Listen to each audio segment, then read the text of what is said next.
चलिए हम लोग बात करते हैं समतल दर्पण से प्रकाश का परावर्तन का। समतल दर्पण से प्रकाश का परावर्तन का तो आइए हम लोग जानते हैं इसका सबसे पहले फिगर। प्रकाश के परावर्तन में सबसे पहले समतल दर्पण, कैसा दर्पण? समतल दर्पण है। इस समतल दर्पण पर किरण को क्या किया हमने? लाया। लाने के बाद ये लौट गया। ठीक है। इस समतल दर्पण पर हम लोग क्या कर रहे हैं? प्रकाश के परावर्तन को दर्शा रहे हैं। क्या कर रहे हैं? प्रकाश के परावर्तन को दर्शा रहे हैं। ई, एम और एन आपका समतल दर्पण है। पी यहाँ पे ओ और यहाँ पे क्यू दे देते हैं, यहाँ पे आर दे देते हैं। समझिएगा बात। समतल दर्पण से प्रकाश का परावर्तन कहता है कि जब प्रकाश की किरण समतल दर्पण पर पड़ती है या किसी सतह पर पड़ती है तो वह एक निश्चित नियम के अनुसार परावर्तित होती है। वह किसी निश्चित नियम के अनुसार परावर्तित होती है। उसी परावर्तन को क्या कहते हैं? प्रकाश के परावर्तन का नियम कहते हैं। तो प्रकाश के परावर्तन हम लोग पढ़ रहे हैं। समतल दर्पण से प्रकाश का परावर्तन कैसे होता है?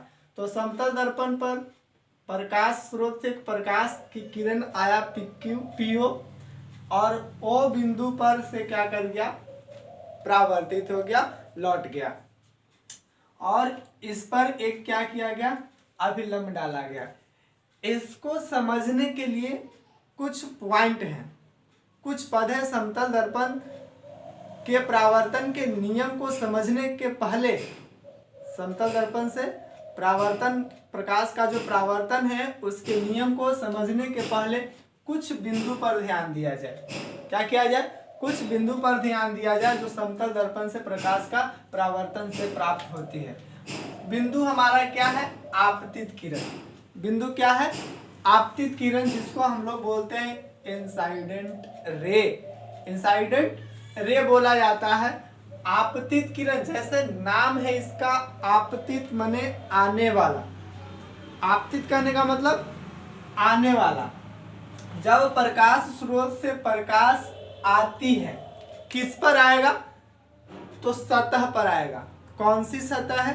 तो जिस सतह पर आता है उसको हम लोग बोलते हैं परावर्तक सतह। परावर्तक सतह बोला जाता है। आपका एम एन जो है वो परावर्तक सतह है। एम एन क्या है आपका? परावर्तक सतह है। तो परावर्तक सतह पर आने वाली जो किरण होगा, परावर्तक सतह पर आने वाली जो किरण होगा, किसकी किरण? प्रकाश की किरण होगा, जो क्या होगा? आपतित किरण कहलाएगा। तो हमारा पी क्यू जो है, पी क्यू जो है हमारा, वो क्या होगा? आपतित किरण होगा कि नहीं? आपतित किरण होगा। बातें समझ रहे हैं? आपतित किरण कौन होगा? तो PQ आपतित किरण होगा। अब आपतित किरण परावर्तक सतह के जिस बिंदु पर पड़ती है, आपतित किरण परावर्तक सतह के जिस बिंदु पर पड़ती है उस बिंदु को हम लोग आपतन बिंदु कहते हैं। तो आपतन बिंदु हमारा वो क्या है आपका? तो आपतन बिंदु है। वो क्या है आपका? आपतन बिंदु है। आगे बढ़ते हैं। अब देखिए, आपतित किरण आया, ओ पर पड़ा और ओ पर पड़ करके क्या कर गया? परावर्तित हो गया, जो ओ क्यू है। यानी परावर्तक सतह के आपतन बिंदु से लौटने वाली किरण, परावर्तक सतह के आपतन बिंदु से लौटने वाली जो किरण होगी उसी किरण को क्या कहेंगे? परावर्तित किरण कहेंगे।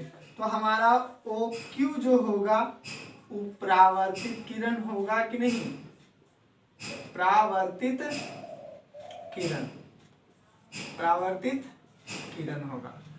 क्या होगा, परावर्तित किरण होगा। अब ध्यान दीजिए, इन दोनों के बीच, आपतित किरण और परावर्तित किरण के बीच एक लंब डाला गया है, उसको हम क्या कहते हैं, अभिलंब कहते हैं। तो ओ आर जो होगा वो क्या होगा, अभिलंब होगा। क्या होगा, अभिलंब होगा। ओ आर क्या होगा, अभिलंब होगा। कहाँ पे डाला गया है, तो आपतन बिंदु पर, आपतन बिंदु पर जो डाला गया जो लंब होता है वही क्या कहलाता है, अभिलंब कहलाता है। आगे हम लोग बढ़ते हैं, अभिलंब की बात कर लिए। अभिलंब के बाद है हमारा आपतन कोण। आपतन कोण ध्यान से समझिएगा, आपतन कोण क्या है।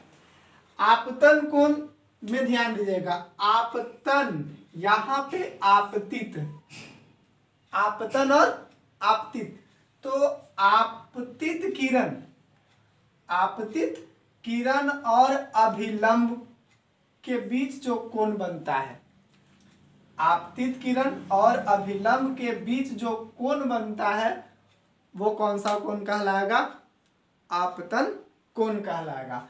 आपतन कोण क्या हो गया, यानी कोण पी ओ आर, कोण पी ओ आर जो होगा वो आपतन कोण होगा।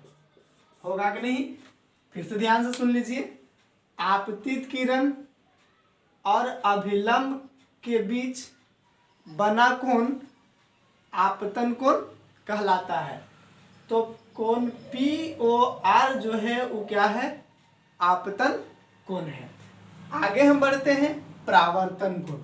किसकी बात करते हैं, परावर्तन कोण। तो जैसा नाम है परावर्तन, यानी इसके साथ परावर्तित किरण होगा, इसके साथ क्या होगा, परावर्तित किरण होगा। परावर्तित किरण और आपतन बिंदु, परावर्तित किरण और परावर्तित किरण और अभिलंब, परावर्तित किरण और अभिलंब के बीच बना कोण, परावर्तित किरण और अभिलंब के बीच बना कोण को क्या कहेंगे, परावर्तन कोण कहेंगे। तो क्यू ओ आर जो होगा, क्यू ओ आर जो होगा वो परावर्तन कोण होगा। क्या होगा, परावर्तन कोण होगा। आपतन कोण को हम लोग आई से सूचित करते हैं, आपतन कोण को हम लोग किससे सूचित करते हैं, आई से सूचित करते हैं, और परावर्तन कोण को हम लोग आर से सूचित करते हैं। परावर्तन कोण को हम लोग आर से सूचित करते हैं। तो एक बार फिर से ध्यान दीजिएगा, आपतित किरण किसको कहा गया, तो प्रकाश स्रोत से जब परावर्तक सतह पर किरण पड़ेगा, आने वाली जो किरण होगी वो आपतित किरण कहलाएगा। आपतन बिंदु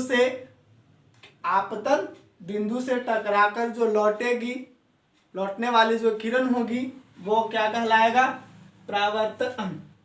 परावर्तित किरण कहलाएगा, है ना। आपतित किरण परावर्तक सतह के जिस बिंदु पर पड़ेगी उस बिंदु को आपतन बिंदु कहेंगे। आपतन बिंदु से क्या होगा, किरण लौटेगा, लौटते हुए किरण को क्या कहेंगे, परावर्तित किरण कहेंगे या परावर्तित किरण कहेंगे, ठीक है।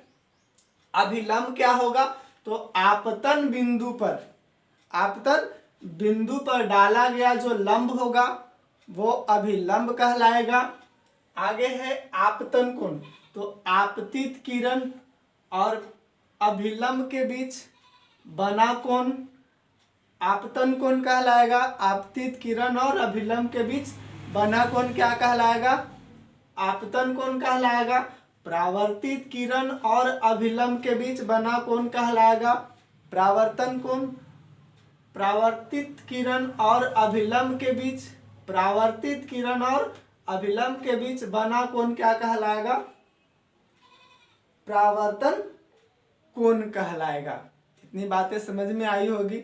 आप वीडियो को रोक रोक करके सभी पॉइंट का डिफिनेशन लिखिएगा, सभी पॉइंट का डिफिनेशन लिखिएगा। हम बोल दिए हैं, है ना। जैसे जैसे हम बता रहे हैं वैसे वैसे आप डिफिनेशन लिख लीजिएगा। ठीक है, आगे बात करते हैं, इसको नोट कर लीजिए।